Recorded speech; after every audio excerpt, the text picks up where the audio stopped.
नमस्कार, आप देख रहे हैं केटीजी समाचार। मैं हूं आपके साथ प्रवीण पांडे। इस वक्त की अहम खबर, जनजातीय कार्य मंत्री सुश्री मीना सिंह ने कोरोना वैक्सीनेशन महाअभियान की संभाली कमान। पूछो ना आप। आज ये जो वैक्सीनेशन का महाअभियान यहाँ पर चलाया जा रहा है, इस बारे में क्या कुछ संदेश देना चाहेंगी आप? ये हमारे देश के प्रधानमंत्री माननीय श्री नरेंद्र मोदी साहब के आह्वान पर और हमारे मध्य प्रदेश के मुख्यमंत्री माननीय श्री शिवराज सिंह चौहान जी के प्रयासों से ये कोरोना टीकाकरण अभियान का कार्यक्रम आज से शुरू हो चुका है। वैसे वैक्सीनेशन में काम तो पहले से चल रहा था, पर कुछ कम ही लोग आ पा रहे थे और माननीय मोदी जी ने विचार किया कि अभियान चलाएंगे तो अधिक से अधिक संख्या में हम देश के लोगों को कवर कर पाएंगे। तो मैं ये कहना चाहती हूँ पूरे अपने जिला वासियों को और अपने मानपुर वासियों को कि देखिए, ये वैक्सीनेशन लग जाने पर व्यक्ति की ज़िंदगी सुरक्षित हो जाता है। अगर कोई कोरोना पॉजिटिव व्यक्ति भी अगर अगल बगल से निकल गए लेकिन उसको टच नहीं करेगा जिसको लग चुका है, तो बहुत सुरक्षा है। और लोग तमाम प्रकार के जो हमारे विरोधी लोग हैं, कांग्रेस के लोग, वो बहुत अफवाहें भी उड़ाते रहते हैं, पर उनकी अफवाहों में नहीं पड़ना। नमस्कार, आप देख रहे हैं केटीजी समाचार। मैं हूं आपके साथ प्रवीण पांडे। इस वक्त की अहम खबर पर रुख करते हैं। आपको बता दें, राष्ट्रीय अध्यक्ष अखिल भारतीय लोक जन पार्टी अनुज नारोलिया ने कहा कि अयोध्या में हुई राम जन्मभूमि में जमीन के घोटाले पर माननीय सुप्रीम कोर्ट से लोगों के पैसे के साथ जो खिलवाड़ हुआ है उसकी निष्पक्ष जांच कराने हेतु आइए सुनते हैं उन्हीं की जुबानी। समिति का गठन करना चाहिए जिसमें उच्च न्यायालय इसकी निगरानी करे और समिति के द्वारा जांच कराई जाना चाहिए और जो भी दोषी व्यक्ति हो उस पर कड़ी से कड़ी कार्यवाही करना चाहिए। ये मेरा माननीय सुप्रीम कोर्ट उच्च न्यायालय से विनम्र निवेदन है कि लोगों की आस्था के केंद्र हैं श्री रामचंद्र जी, उनके साथ जब घोटाला हो रहा है तो आम जनता की क्या हाल किया होगा इस देश में। इसके लिए लोग समझदार हैं। मेरा माननीय सुप्रीम कोर्ट न्यायालय से निवेदन है कि इस पर जल्द से जल्द कार्यवाही करे, एक समिति का गठन करे, उसकी निष्पक्ष जांच हो। धन्यवाद। आपका अनुज नारोलिया। नमस्कार, आप देख रहे हैं केटीजी समाचार। मैं हूं आपके साथ प्रवीण पांडे। इस वक्त की अहम खबर, शिवसेना ने महान नहर के किनारे बसे ग्राम वासियों की सुनी समस्याएं। जी हां, शिवसेना द्वारा जिले के महान नहर परियोजना के किनारे बसे ग्राम वासियों की समस्या से रूबरू होते हुए सुनी समस्याएं। जल्द ही शिवसेना द्वारा समस्या निराकरण हेतु खोला जाएगा ग्राम वासियों के साथ मोर्चा। इस बीच शिवसेना जिला अध्यक्ष विवेक पांडे ने गोपद बनास तहसील अंतर्गत ग्राम पंचायत जरौधा सहित नहर के किनारे सभी गांवों की जांच कर ग्रामवासियों से मुलाकात कर समस्याओं से रूबरू होते हुए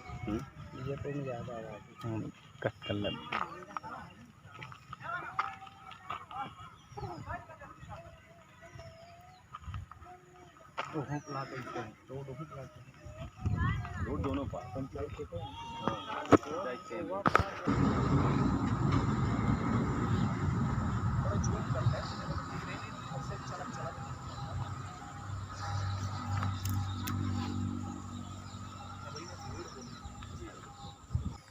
समस्या यह है, नहर के रास्ता की समस्या है। रास्ता नहीं है हम लोगों को। हम लोग यहाँ बीच में बेड़ा है, कभी कहीं भी करने के लिए रास्ता नहीं, पैदल चलने के लिए भी रास्ता नहीं। पहले कोनो शिकायत कीन गए अपना शिकायत एक बार सरपंच से कई बार कहा गया। अच्छा, सरपंच गंभीरता से नहीं लेने सरपंच ने एक दो बार धरबेन से कहा गया रास्ता के लिए। कोई कहते सिंचाई विभाग करेगा, सिंचाई विभाग करेगा, सिंचाई विभाग कोई करता ही नहीं है। कुल मिला के कोनो वितरण मुआवजा वितरण एक बार हुआ था, 1 लाख रुपया मिला था। 17.5 डिसमिल जमीन गई थी नहर में। कुल मिला के मुआवजा से संतुष्ट अपना पाँच नहीं आया कि जो हिसाब से जिस हिसाब से इन्हें मुआवजा मिलना था जमीन का, उस हिसाब से मुआवजा नहीं मिल पाया है। जो कीमत यहाँ की मूल कीमत है कि एकड़ के हिसाब से शायद वर्ग फीट में जाती है यहाँ ज़मीन, और उस हिसाब से मनचाहा प्रशासन ने, नहर विभाग ने, सिंचाई विभाग, महान नहर परियोजना ने संतुष्ट नहीं किया। लोगों से ज़बरदस्ती ज़मीन ले करके नहर तो गुंडागर्दी से निकाल दी, ना तो किसी प्रकार की रास्ते की व्यवस्था दी है, ना किसी प्रकार की सुविधाएं।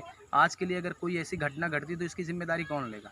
मैं तो ये कहता हूँ ये नहर परियोजना की सबसे बड़ी कमी है, और उसके लिए कहीं ना कहीं आज गाँव वासियों को, जिले वासियों को एक होने की आवश्यकता है। करोड़ों अरबों रुपए का घोटाला हुआ इस मामले में। तो जहाँ तक मेरा निवेदन है कि मैं इस मामले में पहल करूँगा, आप लोगों ने याद किया तो हमारा तो अथक प्रयास रहेगा। बाकी हमारे साथ भाई साहब भी मौजूद हैं। सटे हुए हैं और घर अगर थोड़ी और बारिश हो जाती है तो घर क्षतिग्रस्त होने में पूरी संभावनाएं हैं। हाँ, दिख रही है सामने मुआवजा वितरण होने का, और मुआवजा यहाँ तक कि ज़मीन का मुआवजा वो दे दिया गया है, लेकिन घरों का मुआवजा नहीं दिया गया। इसके लिए कई बार अपील भी की गई, कई बार कलेक्टर साहब को आवेदन दिया गया, SDM साहब को आवेदन दिया गया, लेकिन इसका कोई निराकरण नहीं निकला। कुल मिला के ऐसी स्थितियाँ बनी हुई है कि प्रशासन के सिर बताना चाहिए। बने रवैये से वो चाहता है तो कहीं भी नहर खुदवा दें, किसी प्रकार की व्यवस्थाएं ना दें। आज इस नहर में जैसा कि यहाँ पे आप देख सकते हैं, हमारे साथ भाई साहब मौजूद हैं जो पीड़ित अवस्था में या गांव के मूल निवासी हैं, और ऐसी स्थिति में ये देखने को मिल रहा है कि नहर में करोड़ों रुपए बजट तो आए, लेकिन गया कहाँ? यहाँ के नेताओं के जेब में गया, या तो अधिकारियों के जेब में गया, हनन कर लिए। और ऐसी स्थिति में अगर एग्जाम्पल के लिए आप देख सकते हैं, यहाँ पे ऐसी स्थिति बनी हुई है कि कुल मिला के अगर गिर जाए घर तो इसकी जिम्मेदारी कौन लेगा? महान नहर परियोजना लेगी कि यहाँ के सत्ताधीश नेता लेंगे?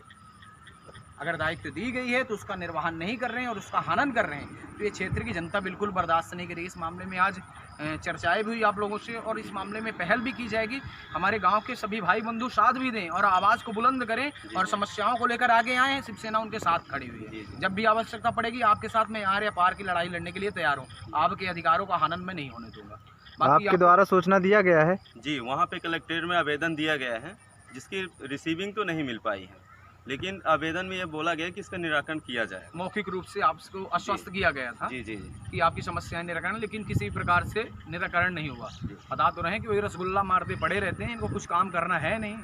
अधिकारी बन के बैठे हुए हैं, जनता के टैक्स से पेमेंट आता है, सिर्फ इन्हें पेमेंट उठाने से मतलब रहता है, बाकी इनको कुछ नहीं करना है। अगर कुछ नहीं करना है तो इसका जवाब भी तरीके से अब देंगे ही, गाँव वासी भी हमारे साथ। चलिए, ये सारी गंभीर परिस्थिति इसके साथ। बारिश की वजह से मेरा स्वयं का घर गिरने वाला है, और ऐसे समथिंग यहाँ से 10 से 15 घर एक साथ गिरने वाले हैं।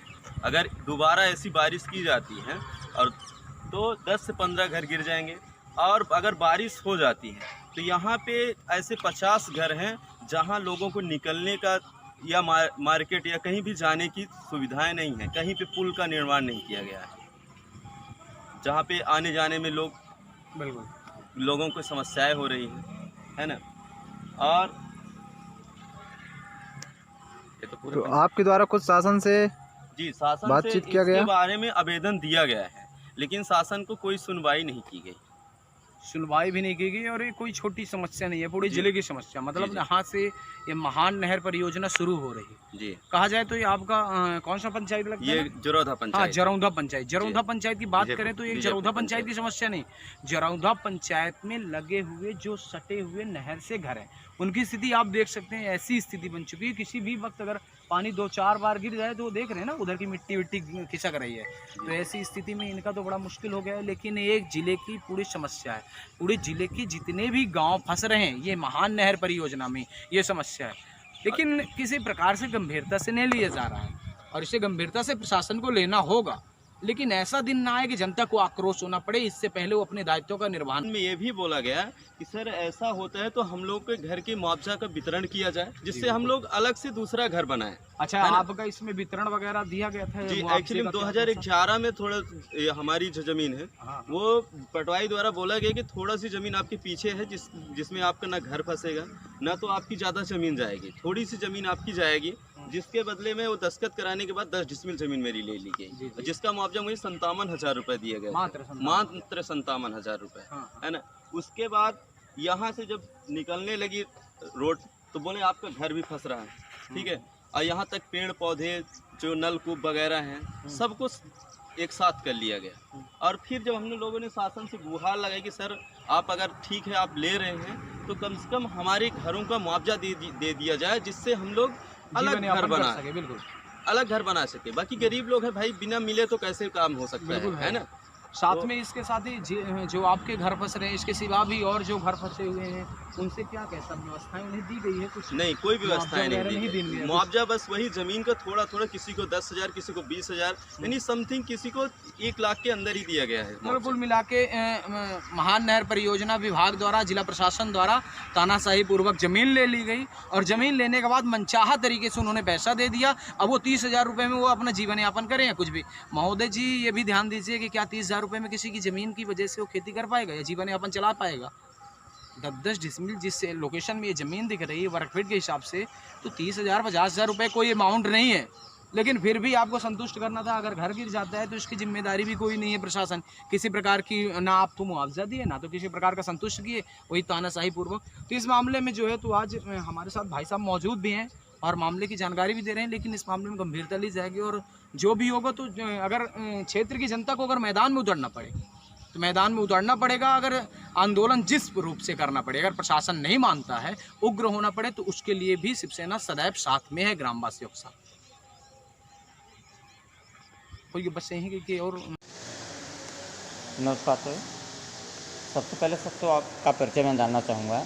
आप हिंडाल्को आदित्य बिरला महान से जो है ये कैंप जो चला रहे हैं, इसका क्या उद्देश्य है और किस हिसाब से क्या टारगेट लेकर के आप चल रहे हैं? हाथ अंगली आ रहा है।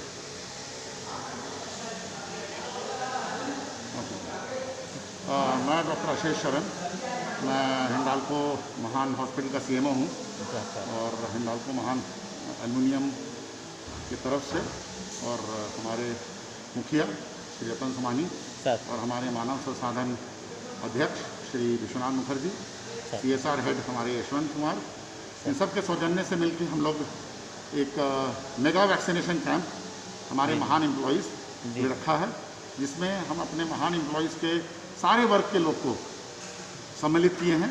इसमें हमारे मैनेजर से लेके LMS कैटेगरी, वर्कमैन से लेके कॉन्ट्रैक्ट वर्कमैन से लेके सबको सम्मिलित किए हैं और ये पूर्ण तरह शुल्क के साथ, शुल्क के बिना है, फ्री ऑफ कॉस्ट है हमारे एम्प्लॉइज़ के लिए।